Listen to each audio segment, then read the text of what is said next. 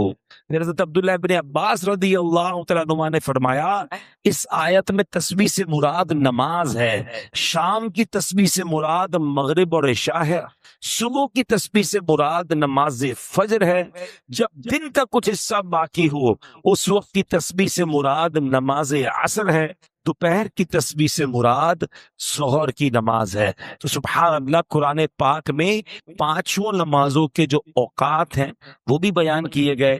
اچھا، اب وقت کے اندر نماز پڑھنا لازم، ایک بھی نماز کا گزار دینا یعنی قضا کر دینا بہت سخت گناہ ہے۔ بندے کو کیسی مجبوری ہو، جب تک شریعت اجازت نہ دے نماز کو اس کے وقت سے ہٹانا، مثلا یہ سوچنا کہ یار ابھی ظہر میں مصروف ہوں، عصر کے ساتھ پڑھ لوں گا، مغرب اور عشاء ایک ساتھ پڑھ لوں گا، یہ ہرگز جائز نہیں ہے۔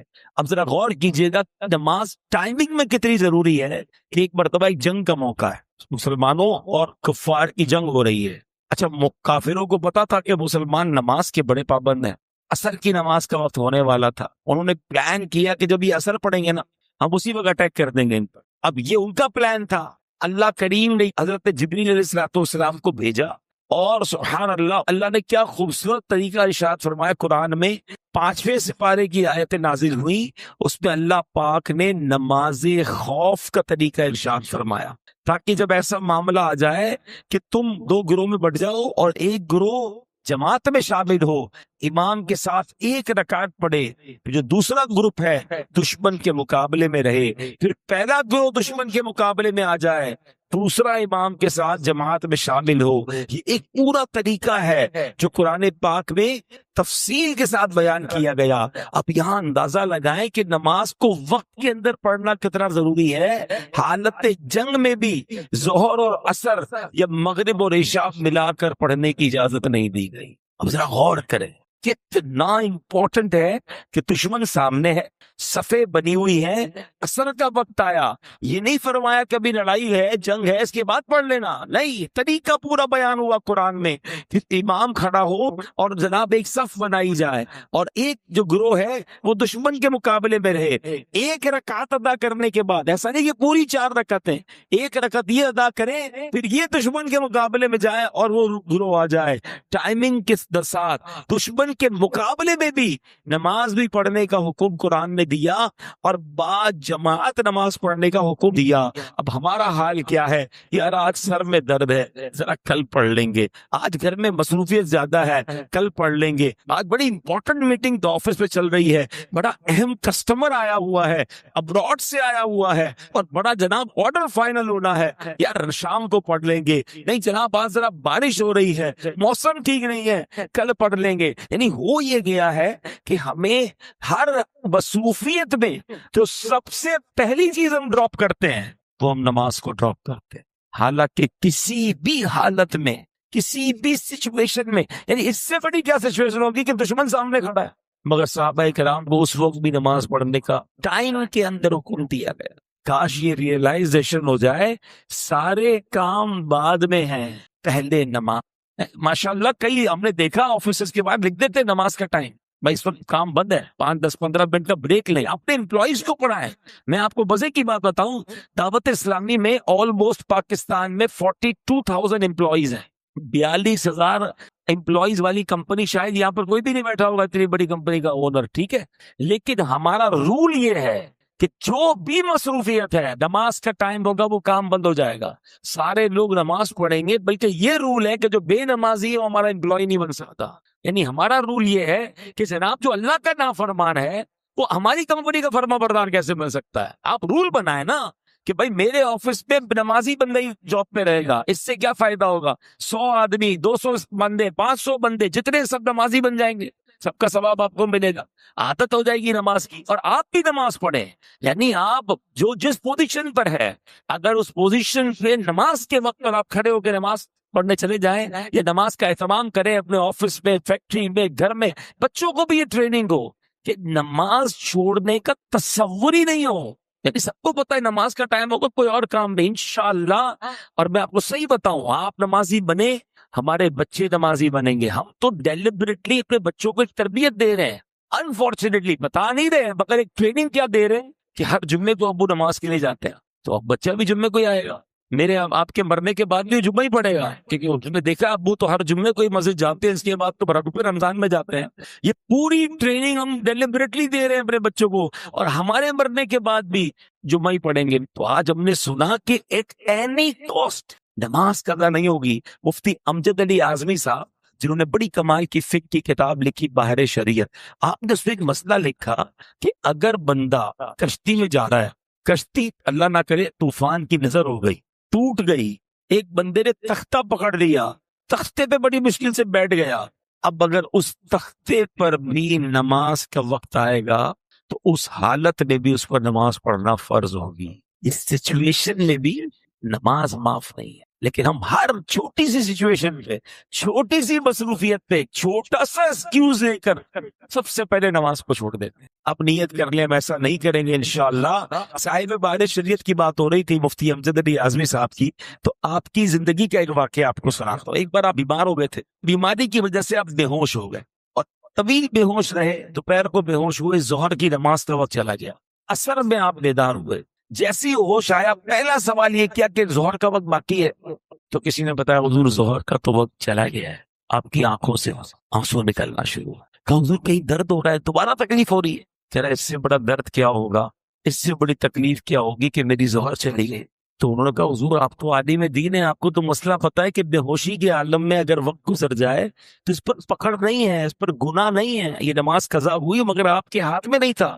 آپ فرماتے تو مجھے پکڑ کی بات کر رہے ہو, میں تو اس بات پر افسوس کر رہا ہوں کہ وقت مقررہ پر دربار الہی میں حاضری سے محروم رہا. مقررہ ٹائم تھا, اس وقت پر میں اللہ کی بارگاہ میں حاضر نہیں ہو سکا, مجھے اس کا افسوس ہو رہا. یعنی یہ وہ لوگ تھے کہ جن کے اختیار میں نہیں تھا, بیماری کی وجہ سے بے ہوشی کے عالم میں نماز کا وقت چلا گیا, اس کے باوجود تکلیف ہے. سچ بتائیں کبھی ہماری نماز قضا ہو, ہمارے چہرے پر ہمارے دل میں کوئی تکلیف تاری ہوتی؟ یہ بھی بڑا مسئلہ ہے. نماز چلی گئی اس کا افسوس بھی نہیں ہے, پورا گھر ناشتے کی ٹیبل پر جمع ہے, سب کی فجر قضا ہو چکی ہے, ہنس ہنس کے باتیں کر رہے, کسی کو یہ فکر نہیں ہے کہ فجر چلی گئی ہے. کسی دن اسکول مس ہو جائے, اسکول کی وین آ کر چلی گئی, بتاؤ گھر میں کیسی افراتفری, کتنا غصہ, کتنی ناراضگی. اسکول چھوڑ دی اس نے, ٹائم پہ نہیں اٹھا, تم نے نہیں اٹھایا, تمہاری غلطی ہے.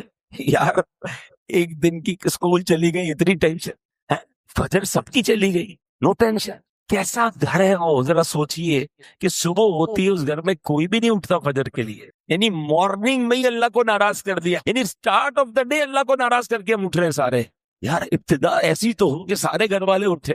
اچھا اسی گھر میں الارم رکھے ہوئے ہیں, کوئی بریک فاسٹ کے لیے رکھ رہا ہے, کوئی اسکول کے لیے رکھ رہا ہے, کوئی آفس کے لیے رکھ رہا ہے, فجر کے لیے کیوں نہیں رکھ رہے؟ تو انشاءاللہ نیت کریں کہ پابندی سے ہم نماز پڑھیں گے. ایک بڑی کمال کی بات, علماء کہتے ہیں جس طرح کھانے کا وقت مقرر ہے نا, کہ اگر بندہ اس ٹائم ٹیبل کے علاوہ کھائے تو طبیعت خراب ہو جاتی ہے. بندہ کہتا ہے تمہارے کھانے کا ٹائم سیٹ نہیں, ڈاکٹر بھی کہتے ہیں بھائی ٹائم پہ کھایا کرو, کیونکہ ٹائم پر کھانا آپ کے لیے, آپ کی باڈی کے لیے ضروری ہے, ورنہ اس کے بعد آپ کی ٹائمنگ آؤٹ ہوگی تو ہاضمہ خراب ہو جائے.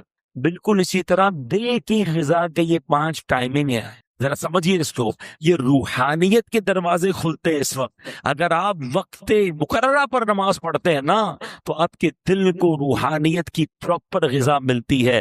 ٹائم سے ہٹا کر دل کی غذا کھائیں گے تو وہ معرفت کے دروازے نہیں کھولیں گے. اچھا یہ تو ان کے لیے ہے کہ جو نمازیں ٹائم گزار کر پڑھتے ہیں, جو پڑھتے ہی نہیں ہیں, قضا ہی کر دیتے ہیں, ان کے بارے میں کیا ہوگا؟ تو ہے میرے پیارے اسلامی بھائیوں, کاش ہمیں یہ بات سمجھ آ جائے. اب جناب جو نماز کا ٹائم گزار کر نماز پڑھتے ہیں, قرآن اس کے بارے میں کیا فرماتا ہے؟ قرآن فرماتا ہے فَخَلَفَ مِن بَعْدِهِمْ خَلْفٌ أَضَاعُوا الصَّلَاةَ, تو ان کے بعد وہ نالائق لوگ ان کی جگہ آئے جنہوں نے نمازوں کو ضائع کیا. صحابی رسول حضرت عبداللہ بن مسعود رضی اللہ عنہ اس آیت کی تفسیر میں فرماتے ہیں, اس کا معنی یہ نہیں کہ وہ لوگ سرے سے نماز نہیں پڑھتے تھے, بلکہ معنی یہ ہے کہ وہ لوگ نماز کا وقت گزار کر نماز پڑھتے تھے. دیر سے نماز پڑھنے والوں کے بارے میں قرآن یہ کہہ رہا ہے, جو سرے سے نماز نہیں پڑھتے ان کا کیا حال ہوگا. نبی پاک علیہ السلام فرماتے ہیں جس نے جان بوجھ کر نماز چھوڑی اس سے اللہ پاک اور اس کے رسول کا ذمہ بری ہو گیا۔ اعلیٰ حضرت امام اہل سنت لکھتے ہیں جس نے جان بوجھ کر ایک وقت کی نماز چھوڑی ہزاروں سال جہنم میں رہنے کا حقدار ہوا جب تک توبہ نہ کرے اور اس کی قضا نہ کرے۔ تو اے میرے پیارے اسلامی بھائیو، ہم نہیں سہ سکتے جہنم کا عذاب۔ ہمیں اللہ کی محبت میں، اس کی اطاعت میں پانچوں نمازیں پابندی سے پڑھنی ہے۔ منقول ہے بروز قیامت نمازوں میں سستی کرنے والا اس حال میں آئے گا کہ اس کے چہرے پر 3 لائنیں 3 سطریں لکھی ہوئی ہوں گی، اے اللہ کا حق برباد کرنے والے، اے اللہ کے غضب کے ساتھ مخصوص، جس طرح دنیا میں تو نے اللہ پاک کا حق ضائع کیا، اسی طرح آج تو بھی اللہ پاک کی رحمت سے مایوس ہو۔